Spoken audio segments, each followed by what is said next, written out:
Prime news में आपका स्वागत है। आपके साथ मैं हूं शिप्रा झा। अगले आधे घंटे तक हम आपको बताएंगे बिहार और झारखंड की हर वो वारदात जिसका सीधे आपसे सरोकार है। पूछेंगे पुलिस प्रशासन से सवाल, देना पड़ेगा हर एक जुर्म का जवाब। करेंगे छोटी से छोटी वारदात की गहनता से पड़ताल। तो चलिए शुरू करते हैं खबरों की पड़ताल।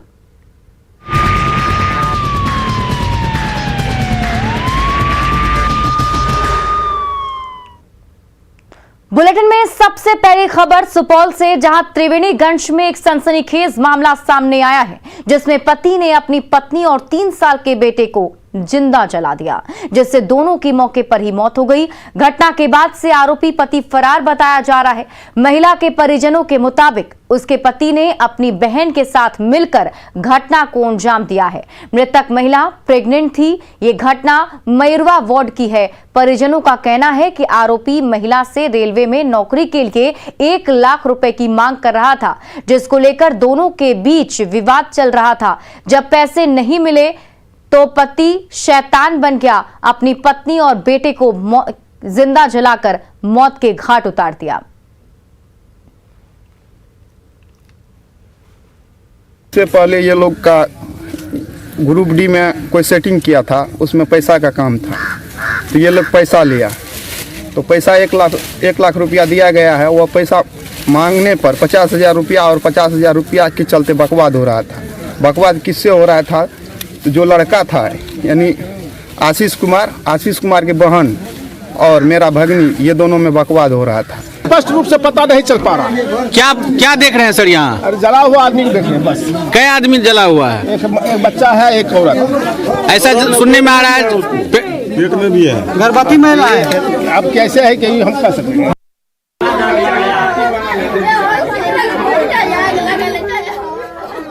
और हमारे साथ इस खबर पर अधिक जानकारी के साथ हमारे सहयोगी अमित कुमार जुड़े हुए हैं। अमित, ये दर्दनाक हादसा, जरा जानकारी आपको क्या कुछ मिल पा रही है? किस वजह से ये सब कुछ हुआ है और पुलिस ने क्या अब तक कार्रवाई की है? इस मामले में आप कह सकती हैं जो दहेज प्रताड़ना का ये मामला है, और चूंकि जो ग्रुप डी की वैकेंसी में उसने 1 लाख रुपए देकर सेटिंग भी किया था, जिसको लेकर वो लगातार अपनी पत्नी से 1 लाख रुपए घर अपने मायके से लाने की बात किया करता था, जिसे देने में वो सक्षम नहीं थी, जिसकी वजह उसके परिजनों का आरोप है कि उसी के कारण इस दोनों को पलंग से बांध करके और जिंदा जला दिया गया। वो जिस महिला की मौत हुई है वो 8 महीने की गर्भवती भी थी, लेकिन उसके पति को तनिक भी दया नहीं आई और उसने उसे जिंदा जला दिया है। जी अमित, क्या कुछ जानकारी है? कब दोनों की शादी हुई थी? क्या इससे पहले भी कभी इस चीज को लेकर प्रताड़ित किया जाता था महिला को?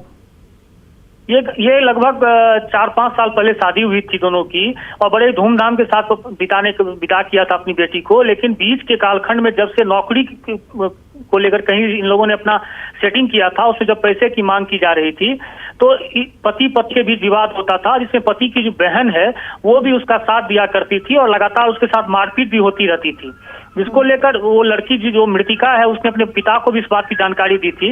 लेकिन फिलहाल लोग इस मामले को शांत कराने में लगे हुए थे। 2 दिन पहले इसकी विदाई करने के लिए उसके भाई भी आए थे, लेकिन इन लोगों ने उसकी विदाई नहीं की और इस घटना को अंजाम दे दिया। फिलहाल उसकी बहन और जो आरोपी पति है दोनों फरार है और पुलिस लगातार उसकी तलाश कर रही है। अभी एफएसएल की टीम को भी बुलाया गया है जो इस पूरे मामले की तफ्तीश करेगी, आखिरकार घटना को किस तरीके से अंजाम दिया गया, उसके हाथ पैर उस वक्त बंधे हुए थे या किस तरीके से घटना घटित हुई है, इसकी जांच करने के लिए एफएसएल की टीम को भी बुलाया गया है। जी, जैसा कि आप बता रहे हैं अमित कि जो आरोपी है वो फरार है और उसकी बहन भी उसके साथ फरार है, तो क्या पुलिस की तरफ से छापेमारी चलाई जा रही है, कहीं और पूछताछ की जा रही है कि ताकि अब आरोपी को पकड़ा जा सके? फिलहाल जो पीड़ित परिवार है उसका फर्ज बयान दर्ज किया जा रहा है। सारी मामले की जानकारी पुलिस इकट्ठा कर रही है कि आखिरकार इस घटना को क्यों अंजाम दिया गया। और लेकिन जो सामने इसमें अब तक बात आई है, ये मामला दहेज प्रताड़ना से ही जुड़ा हुआ है और दहेज के कारण और पैसे की डिमांड पूरी नहीं होने के कारण उसके पति ने अपनी पत्नी को ही जिंदा जला दिया है। बहुत बहुत शुक्रिया तमाम जानकारी के लिए अमित। गोपालगंज में युवक की आपसी कहासुनी में पीट कर हत्या कर दी गई। घटना मीरगंज थाना क्षेत्र के फतेहपुर दिग्घा गांव की बताई जा रही है। मृतक का नाम श्रवण चौहान है। घटना सोमवार देर रात की बताई जा रही है। पीड़ित परिवार के अनुसार सोमवार की रात पड़ोसियों ने मांस खाने के बाद उसका कचरा मृतक के दरवाजे के पास फेंक दिया, जिसका श्रवण ने विरोध किया। इसी बीच दोनों परिवारों के बीच मारपीट शुरू हो गई। देखते ही देखते श्रवण के पड़ोसियों ने लाठी डंडे से पीट कर उसकी हत्या कर दी और उसके बेटे और पत्नी को भी घायल कर दिया। घटना की सूचना पाकर मौके पर पहुंची पुलिस ने शव को अपने कब्जे में ले लिया है और पोस्टमार्टम के लिए सदर अस्पताल ले गई। मृतक के बेटे के बयान पर मीरगंज पुलिस ने आरोपियों के खिलाफ हत्या का मामला दर्ज कर लिया है। 3 महिला आरोपियों को गिरफ्तार किया गया है और अन्य आरोपियों की तलाश की जा रही है। वहाँ पे दीवार को फेंक दिया और बाबा बोले क्यों तुम लोग फेंक रहे हो, तो वो लोग गाड़ी उड़ी देने लगे और बोला कि हम फेंकेंगे क्या करोगे, और गाड़ी देने लगे और आगे पापा बोले कि मत फेंको, तो वो लोग ईटा उटा चला कर लगने मारने और उसमें मेरे पापा का हो गया और मेरी मम्मी का भी सर फूटा हुआ है और हम लोग भी थोड़ा चोट लगा है सर। किनकी मौत हुई है? मेरे पिताजी का। अगली खबर भी गोपालगंज से ही है, जहां मारपीट के दौरान बीच बचाव करने वाले युवक की पीट कर हत्या कर दी गई। मृत युवक का नाम साबिर अली बताया जा रहा है, जो उचका गांव थाना क्षेत्र के भुवला गांव का रहने वाला है। मृतक के परिजनों के अनुसार सोमवार देर रात पड़ोस में ही 2 लोगों के बीच कहासुनी के बाद मारपीट होने लगी। इसी बीच मृतक साबिर मामले में बीच बचाव करने पहुंचा, जहां हिंसक लोगों ने उसकी पीट कर हत्या कर दी। घटना की सूचना मिलने पर Hathua DSP Naresh Kumar police team के साथ घटनास्थल पर पहुंचे और मृतक के शव को कब्जे में लेकर पोस्टमार्टम के लिए सदर अस्पताल भेज दिया है। पुलिस के अनुसार मृतक के परिवार की ओर से दर्ज प्राथमिकी में 7 लोगों को आरोपी बनाया गया है, जिसमें से 1 को पुलिस ने गिरफ्तार किया है और अन्य दोषियों की गिरफ्तारी के लिए तलाश जारी है। जितना जानकारी उतना बता रहे हैं। 2 आदमी के बीच में लफड़ा हो रहा था। अगले वहाँ उसके घर के बाजू में ही घर है, तो सोचा किसी को झगड़ा हटाने से कोई झगड़ा हटता है। ये अगले गया हटाने के लिए, तब तक इसके ऊपर गिर गया, लोग इसको मारने लगा। इसको मारने का समय इससे मौत हो गया। वही को मौत हो गया? नहीं, वहाँ थोड़ा दूर हटने के बाद ही मौत हो गया। हॉस्पिटल में लेके गए हथुआ, वहाँ ले गए, वहाँ डॉक्टर को बुला के चेक कराए लो। डॉक्टर क्या बोला, अभी मृत घोषित कर दी। हाँ, मृत घोषित कर दी डॉक्टर। बेगूसराय में युवक का शव मिलने के बाद से इलाके में सनसनी फैल गई। घटना बीरपुर थाना क्षेत्र के जगदर गांव की बताई जा रही है। मृत युवक का शव गांव के पास नदी के किनारे पेड़ से लटका हुआ मिला। स्थानीय लोगों ने शव को देखने के बाद इसकी सूचना पुलिस को दी। मौके पर पहुंची पुलिस ने मृतक के शव को अपने कब्जे में ले लिया है और पोस्टमार्टम के लिए सदर अस्पताल भेज दिया है। घटनास्थल से पुलिस को बैग भी बरामद हुआ, जिसके आधार पर युवक की पहचान की जा रही है और मौत के कारणों की जांच जारी है।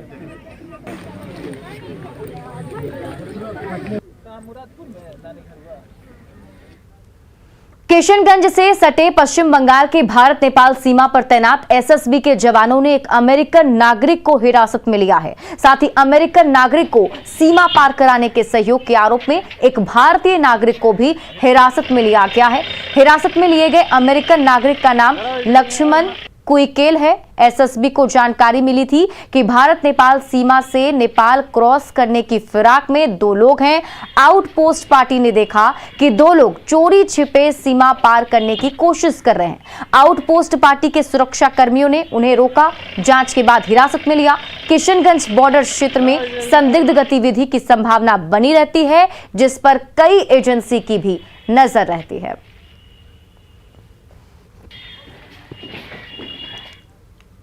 खगड़िया में जीत के जश्न में जमकर हुई फायरिंग का वीडियो वायरल हुआ है। हालांकि न्यूज़ 18 वायरल वीडियो की पुष्टि नहीं करता है। बताया जा रहा है कि 3 दिसंबर को मानसी प्रखंड प्रमुख का चुनाव था।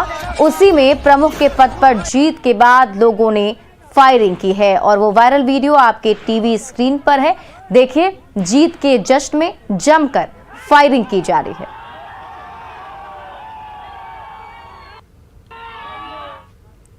खबर शेखपुरा से है, जहां पुलिस साइबर अपराधियों के नेटवर्क को ध्वस्त करने के लिए कड़ी मशक्कत कर रही है। यहां पुलिस ने गुप्त सूचना के आधार पर 4 साइबर अपराधियों को गिरफ्तार किया है। सभी गिरफ्तार अपराधी काफी रसूखदार हैं। शेखोपुर सराय थाना क्षेत्र के पांची गांव में पुलिस ने कई बार छापेमारी की, लेकिन जालसाज बचकर निकल जाता था। पुलिस ने गुप्त सूचना के आधार पर नालंदा जिले के बिहार शरीफ में कई ठिकानों पर छापेमारी की, जिसमें 4 शातिर ठग को गिरफ्तार किया गया है। साइबर अपराधियों की पहचान शेखोपुर सराय थाना क्षेत्र के पांची गांव के अखिलेश कुमार, कबीरपुर गांव के नकुल कुमार, वारिसलीगंज थाना क्षेत्र के गुलशन कुमार और नालंदा जिले के ससौर गांव के राहुल पटेल के रूप में हुई है। इनके पास से पुलिस ने 1 laptop, 6 mobile, 5 ATM, 3 Aadhaar card, 1 PAN card, 3 chequebook, 3 passbook और 2 ऑनर बुक भी बरामद किया है।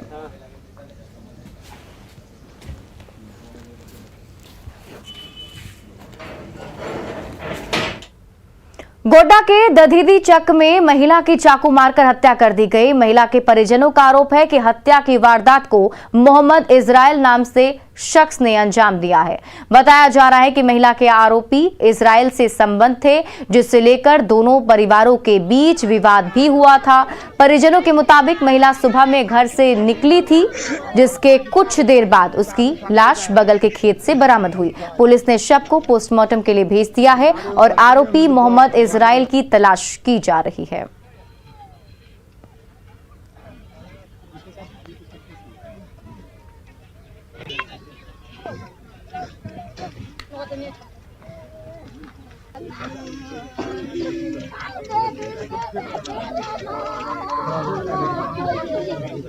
हमको बार बार फोन पे करता था कि तुम्हारा बहन को हम लेके भाग जाएंगे, कि ले आओ ना बेटा, तुम खाली चेहरा से दिखाओ हमको।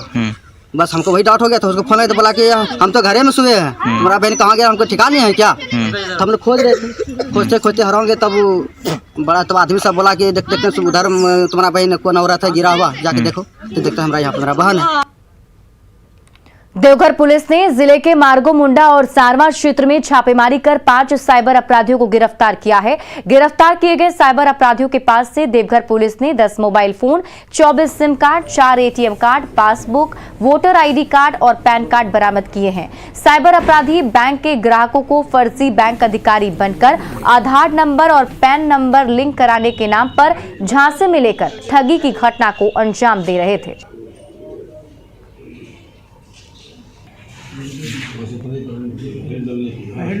ये सारे फर्जी बैंक के पदाधिकारी बनकर ठगी किया करते थे, जिसमें कि धानी पे जो है, धानी पे में फ्रॉड बढ़ गया। धानी पे बेसिकली क्या है कि कस्टमर केयर का नंबर डाल करके और आधार और पैन आपका खुद का जो व्यक्ति होते हैं उनका ले करके ये उनका अकाउंट खोलते हैं और अपना मोबाइल नंबर दे करके उसमें जो मंथली या ये यूँ कहें कि जो पर डे उनका जो क्रेडिट का लिमिट होता है वो अमाउंट वो विड्रॉ करते थे।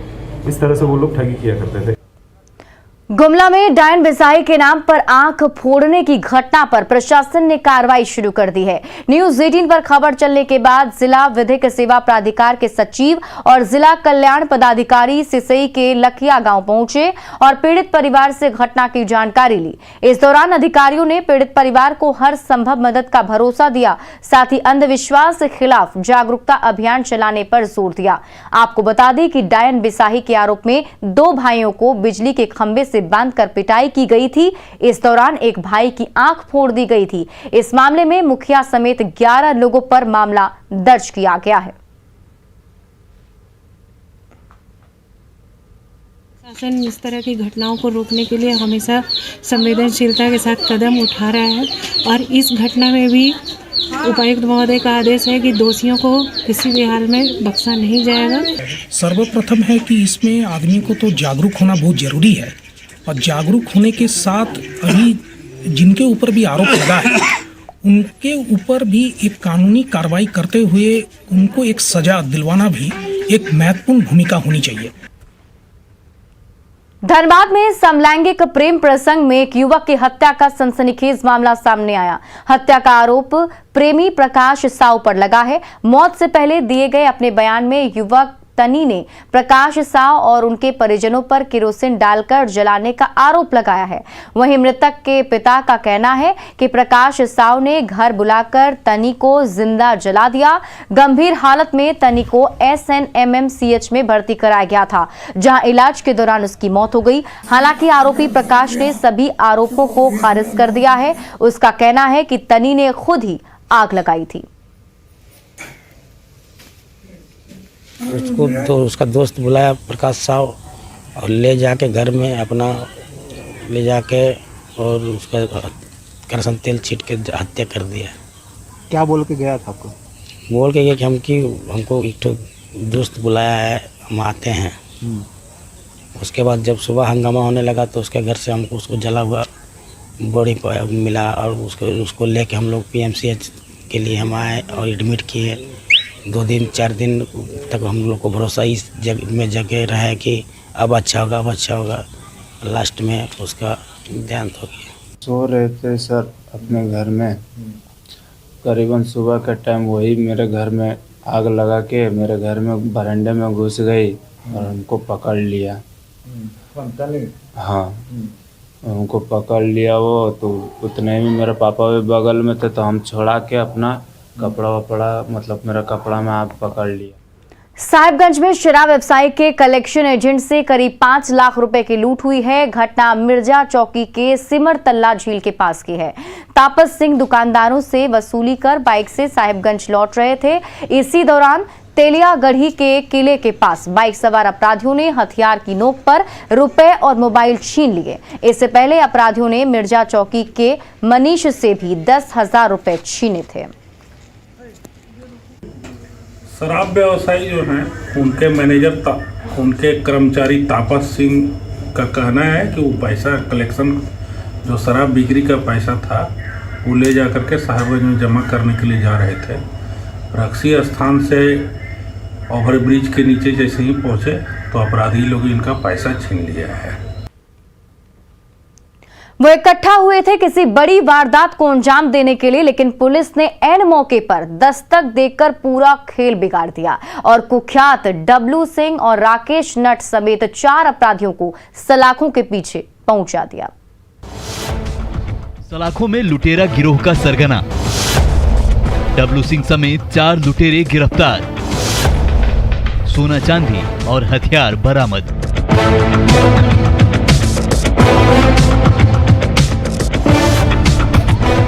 हाथों में हथकड़ी और चेहरे पर काला नकाब लिए पुलिस कस्टडी में खड़े ये वो लुटेरे हैं जो राह चलते लोगों को अपना निशाना बनाते हैं।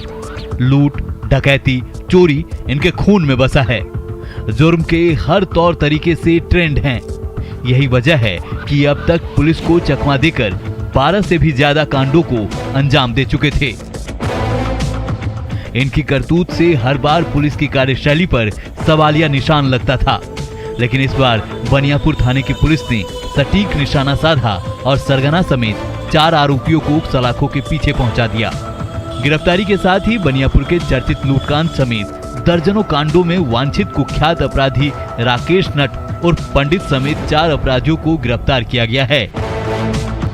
पुलिस की अब तक की पूछताछ में पता चला है कि लुटेरा गिरोह का सरगना डब्लू सिंह है, राकेश नट दूसरे नंबर पर है। पुलिस ने सरगना डब्लू सिंह और राकेश नट समेत 4 अपराधियों को जेल की सलाखों में पहुंचा दिया है। अब सभी की दिन और रात जेल की चारदीवारी में ही कटेगी। ये एक ऐसा गिरोह है जिसमें कि कई तरह का अपराध शैली अपनाते हैं, जैसे कि हौस डकैती भी ये कर रहे हैं, ये मार्ग डकैती भी कर रहे हैं, CSP लूट भी कर रहे हैं। और इस ग्रुप में पूर्व के जो हौस डकैती करने वाले गिरोह थे जो घर में डाका डालते हैं वो लोग भी शामिल हो गए और पूर्व के जो अपराधी थे जो कि रोड पर लूट करते थे वो भी शामिल होकर के एक बड़ा गिरोह इन्होंने बना लिया है और तरह तरह से ये घटनाओं को अंजाम दे रहे थे। पुलिस ने जब सख्ती से चारों से पूछताछ शुरू की तो सभी ने परत दर परत सारे राज उगलते गए और अपना जुर्म भी कबूलते गए। जिन 4 अपराधियों को पुलिस ने गिरफ्तार किया है उसमें डब्लू सिंह, राकेश नट, गोल्डन सिंह और सुनील कुमार शामिल है। चोरी के गहने खरीदने वाले दुकानदार, जहां लुटेरे लूट के साथ सोना और चांदी सुनील के यहाँ ही बेचते थे, पुलिस ने उसे भी गिरफ्तार किया है। पुलिस ने चारों के पास से 65,000 कैश, देसी पिस्टल, 2 जिंदा कारतूस, 4 मोबाइल फोन, 400 ग्राम चांदी के आभूषण, 27 ग्राम सोने के जेवर और LED टीवी बरामद किया है। आमतौर पर यह सभी बनियापुर, जलालपुर, इसुआपुर, मढ़ौरा, भेल्दी, पानापुर थाना क्षेत्र में आपराधिक घटनाओं को अंजाम दिया करते थे। दर्जनों कांड में पुलिस को सभी की तलाश थी। गिरफ्तार डब्लू सिंह पर अब तक 12 आपराधिक मामले दर्ज हैं, जबकि कुख्यात राकेश नट पर 5 मामले दर्ज हैं। पुलिस सभी की क्राइम कुंडली खंगाल रही है। सभी कांडों का 1 दर्जन कांडों का लगभग खुलासा भी कर लिया। सरगना है सर, वो कौन है इसका क्या है? इसमें जो सरगना है उसमें उसका नाम अभी हम नहीं निकाल कर सकते, लेकिन अभी तक जो गिरफ्तार हुआ उसमें मुख्य जो है वो डब्लू सिंह है और दूसरा जो है इसका वो राकेश नट है, जो कि काफ़ी कुख्यात है। आप अगर देखें डब्लू सिंह का तो अभी मेरे पास ज्ञात 12 से अधिक कांडों में वांछित रहा है वो। राकेश नट का भी अभी तक हमारे पास 5 कांड में वो उनका आपराधिक इतिहास प्राप्त हो चुका है। आगे भी हम लोग इसका पता लगा रहे हैं। फिलहाल पुलिस ने चारों की गिरफ्तारी के बाद राहत की सांस ली है और उम्मीद जता रही है कि इलाके में लूट, डकैती और छिनतई जैसे वारदातों में कमी आएगी। ये तो वक्त ही बताएगा, लेकिन फिलहाल पुलिस राहत की सांस ले रही है। न्यूज़ 18 के लिए छपरा से संतोष की रिपोर्ट। कोयलांचल के नाम से फेमस धनबाद एक बार फिर बम धमाके से थर्रा उठा। इस बार अपराधियों ने आजसू नेता को निशाना बनाया। हालांकि किसी की जान नहीं गई, लेकिन दहशत जरूर है। बमबाजी से थर्राया धनबाद। एजेएसयू नेता के घर पर बमबाजी। बाल बाल बचे राकेश ग्याली।